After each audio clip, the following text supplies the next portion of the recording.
Azan zuhur telah berkumandang dengan sangat indah di masjid sekolahan SMA Pelita, dan Egi baru saja selesai melaksanakan sholat zuhur berjamaah dengan para pelajar dan guru lainnya di masjid sekolahan tersebut.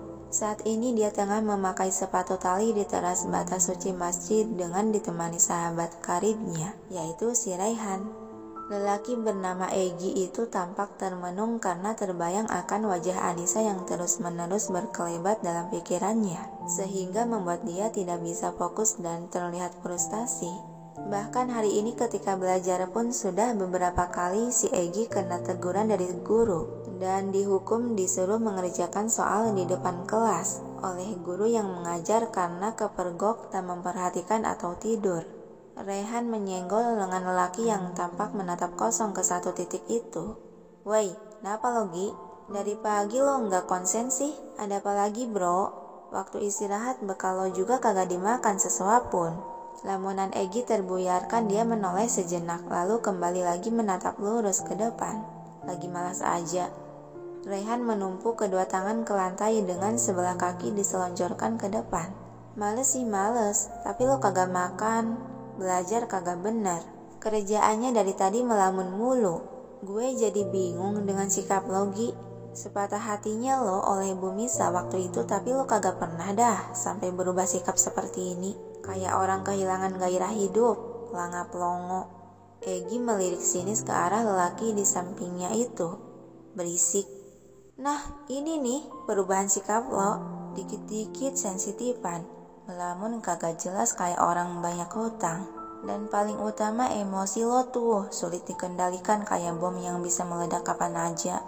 Cerocosan Raihan mengkritik membuat si Egi mengembuskan napas kasar. "Entahlah, mungkin otak gue sudah terkontaminasi oleh virus." Raihan bangkit dari tumpuan tangan dan berpindah menekuk sebelah lutut dengan sebelah tangan di atas lutut. "Terkontaminasi gimana? Virus apa bro?" Egi hanya menanggapinya dengan senyuman miring. Lalu dia berdiam sejenak untuk menetralkan sikap dan bangkit dari duduknya. "Ray, gue bisa minta tolong gak?" "Apa tuh?" "Gue mau pulang lebih awal hari ini. Tas gue masukin aja ke loker. Dan bilangin aja gue pusing atau apalah, bisa kan?" Alasan Egi. Raihan ikut berdiri. "Emang lo mau kemana? Habis ini pelajarannya Bu Rina si kaleng rombeng loh. Gue lagi bad mood, mau pulang," ucap Egi lalu tanpa mau mendengar bantahan lagi dia berbalik pergi meninggalkan lelaki itu yang termatung. "Woi, gue ikut napa?" teriakan Raihan. Egi terus berjalan tanpa menoleh sedikit pun atau menyahuti. "Dasar Salegi, enggak mikirin apa nasib gue kalau harus izinin dia ke kaleng rombeng itu. Mending gue ikutan bolos aja kali ya," gumam Raihan. "Salegi, gue ikut," teriakan dia dan hendak melangkah menyusul, namun tiba-tiba kerah jas alamat Raihan ada yang menariknya dari belakang sehingga dia berakhir di tempat lagi. "Anjrit, siapa sih?" berontak Raihan. "Mau bolos ya? Mau kemana hah? Ikut-ikutan si murid durhaka itu segala. Masuk kelas," ucap Bu Rina sembari menjengkram kuat kerah jas anak muridnya itu. Mendengar suara yang amat dikenal, Raihan menoleh ke belakang dan tersenyum cengengesan. Ibu. Hehe. "Siapa yang mau bolos sih?" "Enggak kok. Aku mau ke kelas sekarang." Bu Rina melepaskan cengkeraman beralih melipat tangan di depan. Bagus. Mau bohong ya? Arah kelas tuh ke sana bukan ke situ. Balik masuk kelas," bentak dia seiring mengeluarkan senjata andalannya yaitu melotot. Iya Bu, ini mau balik kok." "Hehe," ucap Raihan sambil berbalik dengan langkah kaki pelan. "Kabur." Dia berlari terbirit menghindar. "Raihan Sandoro, jangan berlari di lorong," teriakan Bu Rina ikut melangkah. Sementara Egi yang sudah berada di dalam mobil, dia menyembunyikan klakson mobil. Saat sudah berada di depan gerbang sekolah untuk dibukakan gerbang oleh Pak Sapam yang berjaga, terlihat seorang lelaki berseragam hitam putih itu berjalan menghampiri mobil putih mewah tersebut. Egi menurunkan kaca jendela mobil. "Buka gerbang." Lelaki berseragam keamanan tersebut tersenyum ramah. Maaf Den, udah ada surat izin untuk keluar belum? Soalnya kan ini masih jam pelajaran sekolah. Takutnya saya dimarahi oleh pihak sekolah. Tidak perlu izin, bukakan saja gerbangnya, kata Egi seraya mengedikan dagu ke arah gerbang. Pak Sapam itu terlihat menatap ragu dan terdiam masih belum bergerak. Pak, suara Egi terdengar tegas disertai tatapan dingin. Buka sekarang. Merasa takut akan tatapan tajam dan penekanan tersebut, baik Den. Sebentar saya akan bukakan gerbangnya. Gelagap Pak Sapam yang akhirnya bergerak cepat membukakan gerbang sekolah. Lalu mobil putih itu pun melaju melewati gerbang sekolah dan melaju di jalanan kota bergabung dengan kendaraan lain. Egi terlihat fokus menatap jalanan dan mengemudi dengan tujuan dirinya ingin segera pulang ke rumah untuk istirahat karena perasaan juga tubuh dia terasa sedang tidak baik-baik saja. Namun beberapa saat kemudian, mobil putih itu malah melaju lambat hingga terhenti tepat di sekitar dua fakultas dengan salah satunya adalah Fakultas Kesehatan.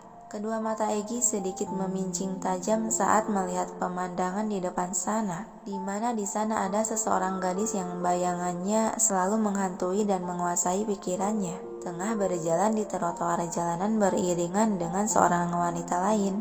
Macan betina. Gumam Egi mencondongkan tubuh ke depan untuk memastikan penglihatannya dia tidak salah. Segera Egi memarkirkan mobil di pinggir jalan tidak jauh dari gadis itu berada. Dia memandangi keluar jendela di mana gadis yang sudah membuat perasaannya kacau balau itu tengah membelakanginya. Benar itu dia. Gumaman pelan terdengar antusias dari bibir tipis Egi. Mau kemana dia? Heran Egi masih memperhatikan setiap pergerakan Anissa. Dia terlihat baik-baik saja setelah mengacaukan hari-hariku, dengus Egi saat melihat Anissa yang tampak tertawa senang sedang bercengkrama bersama sahabat karibnya, yaitu Rika. Namun tiba-tiba kedua mata Egi berubah menajam berkilatan amarah saat melihat sebuah motor gede menepi mendekati kedua orang wanita itu. Terlihat jelas lelaki yang berada di atas motor itu membuka helm dan tersenyum ke arah Anissa seorang. Yang Egi tahu arti tatapan dari pria tersebut adalah tatapan ketertarikan yang mendalam. Sialan. Geraman Egi seiring mengepalkan tangan menatap tajam bagaikan elang yang menatap mangsa untuk dibunuh. Lelaki brengsek itu lagi. Sialan. Umpatan kasar Egi seraya bergerak mengambil ponsel dari balik jas sekolah dan mengetikkan sesuatu di layar lalu mengirim pesan ke sang istri. Di luar mobil, suara notifikasi pesan dari ponsel di balik saku Anissa, sehingga pemilik ponsel tersebut mengalihkan perhatian dari obrolan ringan. Dia merogoh ponsel di saku jas almet yang dipakainya. Egi? Batin Anissa terkejut akan nama di layar ponsel tersebut. Dia segera membuka isi pesan dan membacanya. From Egi. Dasar genit. Alis Anissa menaut bingung disertai senyuman di bibirnya. Khas dia banget, tapi apa maksudnya ya? Tiba-tiba mengirimi pesan seperti ini. Dia menggerakkan jemari tangan di atas layar untuk membalas pesan. From Anissa. Dasar bocah. Hey Nis, kenapa sih senyum-senyum sendiri? Pesan dari siapa sih sampai membuatmu mesem-mesem gitu? Goda Rika membuyarkan lamunan. Oh tidak. Gelagap Anissa memasukkan ponsel ke dalam saku lagi. Bukan apa-apa kok. Oh iya, maaf ya Kak Alan. Anissa gak bisa ikutan ke acara kakak nih. Soalnya Anissa sama Rika mau ke toko buku. Tolak Anissa ramah lalu menarik lengan sahabatnya. Oh iya deh. Alan hanya bisa berusaha tersenyum menerima dan mengangguk tipis. Kalau begitu kami permisi ya Kak. Assalamualaikum. Kemudian Anissa berbalik pergi sembari menarik lengan Rika. Waalaikumsalam. Ada apa dengannya? Senyuman saat membaca pesan tadi. Siapa yang telah membuatmu sampai tersenyum indah seperti itu Anissa? Gumam Alan masih menatap kepergian gadis pujaan hatinya sampai hilang dari pandangan. Kembali ke dalam mobil di mana Egi berada. Lelaki remaja berseragam sekolahan itu tampak tersenyum senang melihat adegan istrinya menjauhi lelaki tersebut. Dengus Egi lalu memutar kunci menyalakan kembali mesin mobil. dan membelokkan setir kemudi untuk bergabung kembali bersama kendaraan lain di jalanan.